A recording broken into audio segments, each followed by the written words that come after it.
Bukan kebetulan bahwa hari ini CEO-CEO sukses di dunia itu berasal dari orang India. Bahkan CEO Google juga dari India, CEO Microsoft pun juga dari India.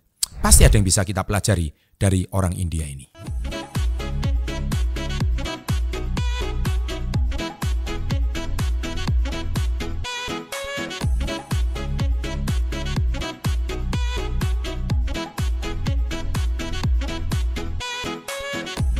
Welcome to Success Before 30 Business and Financial Mentoring.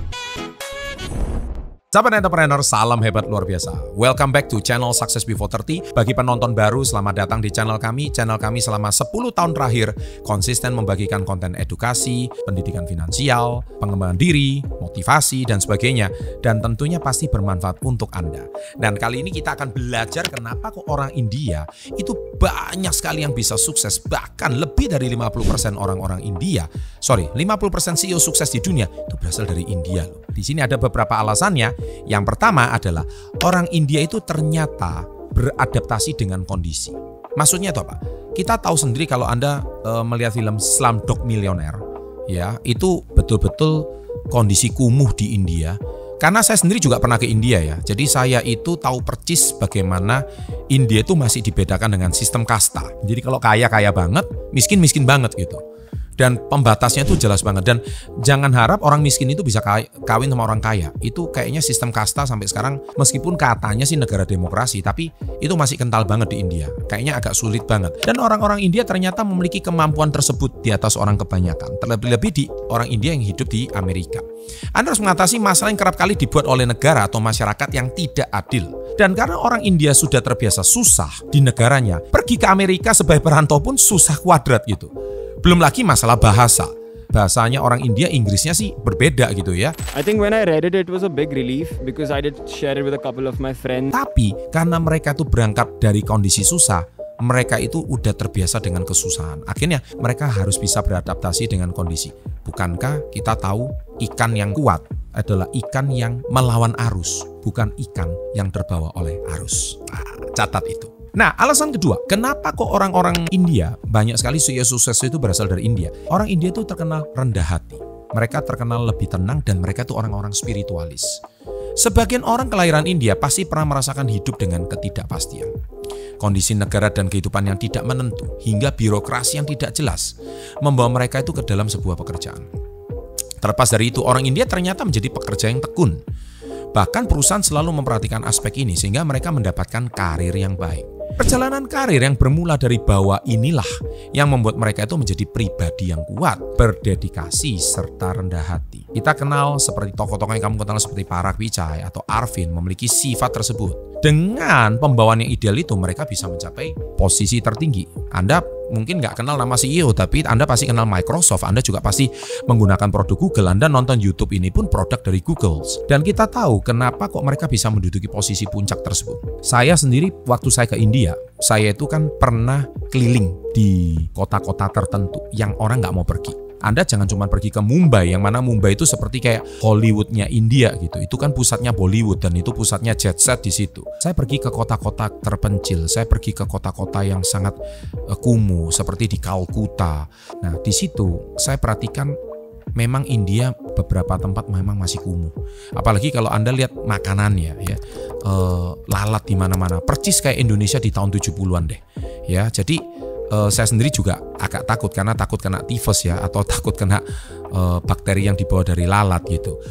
Tapi artinya kondisi itu memang sangat parah. Dan tahukah kalian, saya pernah punya satu pengalaman yaitu waktu saya mau naik bus, saya itu dikejar sama anak-anak India, anak-anak kecil India itu 40 anak. Mereka sekedar bukan cuma mau minta uang, tapi mereka itu kalau kita beli snack, anggaplah seperti kayak di sini tuh kayak Indomie gitu ya. Mereka itu bisa berantem loh, cuman mau dapat itu. Ya kita bagiin satu nggak dibagiin marah-marah. Tapi mereka nggak berani ngejar kita, tapi mereka itu bisa berebut sama anak satu sama lain. Oh my goodness, saya dari sini itu bisa berpikir bahwa betapa susahnya mereka kalau mereka hidup di lingkungan seperti itu. Nah, ketika mereka hidup di lingkungan seperti itu, tahukah kalian, mereka benar-benar harus berjuang. Dan proses inilah menjadikan mereka menjadi CEO-CEO hebat. Yang ketiga, orang India rata-rata yang menjadi CEO loh ya, itu pendidikannya tinggi. Anda pasti mengatakan, loh sukses kan nggak dukung sama pendidikan tinggi. Jangan salah, mereka orang yang punya keterbatasan finansial, mereka itu mengejar pendidikan tingginya bukan dari biaya orang tua, dari privilege orang tua, tapi mereka mengejar pendidikan tinggi dari mana? Dari beasiswa. Karena mereka pinter, cerdas, orang tuanya nggak mampu, mereka kejar dengan ketekunan itu. Mereka belajar pagi siang malam dan orangnya mengejar beasiswa. Rata-rata orang India berpendidikan tinggi, makanya mengejar sehingga mereka itu bisa memiliki bahasa Inggris yang baik. So, menurut saya, menjadi seorang entrepreneur mungkin bisa jadi Anda bukan seorang berpendidikan tinggi, tapi seorang CEO wajib dong Anda harus S1, S2, bahkan S3, itu wajib. Apalagi saya selalu bilang bahwa sekolah itu penting tapi nggak cukup. Nah, nggak cukupnya gimana? Kalau Anda mau keprofesian, contohnya sebagai seorang dokter, ya Anda harus kuliah dong, pendidikan tinggi dong. Kalau Anda mau jadi arsitektur yang handal, ya Anda harus kuliah dong. Kalau Anda mau jadi CEO yang hebat, membawai banyak sekali director, ya Anda harus kuliah dong. Itu nggak bisa. Tapi mungkin menjadi seorang entrepreneur, tidak. Kemampuan yang keempat, yaitu kemampuan memprediksi masa depan atau forecasting atau meramalkan. Mengapa sebagai seorang CEO Anda itu harus bisa memprediksi apa yang bakal terjadi selama 1 tahun, minimal 1 tahun sampai 2 tahun ke depan? Karena itu salah satu kemampuan, bukan cuma insting, tapi Anda mampu membaca sebuah prediksi yang belum terjadi. Bila prediksi masa depan itu adalah skill wajib yang dimiliki CEO, tidak peduli orang India atau tidak. Bedanya karena orang India rata-rata dari background tidak mampu, jadi mereka itu sudah terbiasa harus berjuang untuk masa depannya. Sehingga apa yang terjadi di masa depan dia bisa memprediksinya. Orang yang terbiasa hidup susah, dia pasti punya visi dan dia tuh terbiasa hidup bagaimana saya itu harus bahasanya itu begin from the end, mulai dari akhir. Saya itu harus tahu garis finish saya di mana. Nah, garis finish ini kan belum saya tempuh. Garis finish ini kan belum saya lalui, tapi saya yakin itu akan terjadi. Nah, CEO harus punya kemampuan itu. Yang kelima, CEO yang berasal dari India memiliki profesionalisme yang sangat tinggi. Orang India sangat menghargai waktu, memanage waktu. Nggak suka jam karet mereka. Loh Pak, orang India yang jam karet juga banyak. Tentu juga. Orang Indonesia yang profesional juga ada, tapi orang Indonesia jam karet juga banyak. Tapi orang India yang merantau di Amerika dan mereka memiliki etos kerja budaya di Amerika, mereka akan mengikuti jam on time-nya orang Amerika. Jadi mereka itu mengutamakan profesionalisme daripada kehidupan pribadi. Bisa saja mereka having fun, nongkrong-nongkrong, happy, having fun. Nggak bisa. Mereka betul-betul sangat profesional. Dan waktu mereka mungkin dedikasinya, kalau bisa 24 jam, satu hari 25 jam mereka akan lakukan.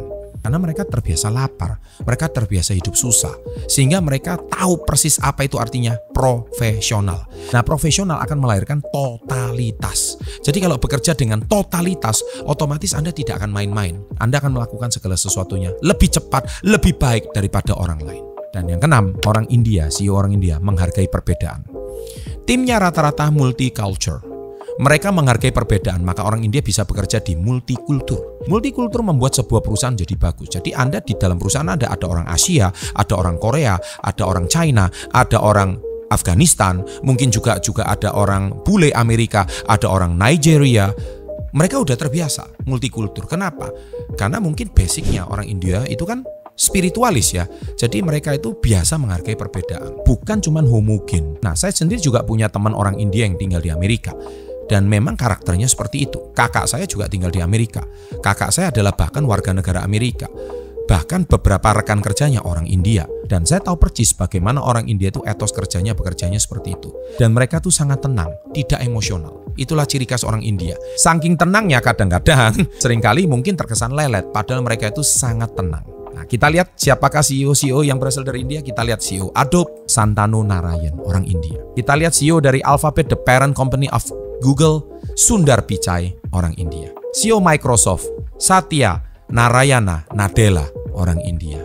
CEO dari Nokia, meskipun perusahaannya udah tumbang juga, Rajiv Suri. CEO dari Deloitte, yaitu Punit Renjen. CEO dari Novartis, Vasan Vas Narasimhan. Nah, intinya semua banyak CEO itu berasal dari India. Poin dari video ini saya bukan berarti mendewa-dewakan orang India, tidak. Tapi kita bisa belajar dari etos kerja mereka. Sukses untuk Anda. Poin video ini kalau ada yang bagus catat di menit keberapa, kata-kata mana yang bisa membuat hidupmu jauh lebih berubah dan jauh lebih baik. Sukses untuk Anda. Salam hebat luar biasa. Orang yang terbiasa hidup susah, dia pasti punya visi dan dia tuh terbiasa hidup bagaimana saya itu harus bahasanya itu begin from the end, mulai dari akhir. Saya itu harus tahu garis finish saya di mana. Nah, garis finish ini kan belum saya tempuh. Garis finish ini kan belum saya lalui. Tapi saya yakin itu akan terjadi. Nah, CEO harus punya kemampuan itu.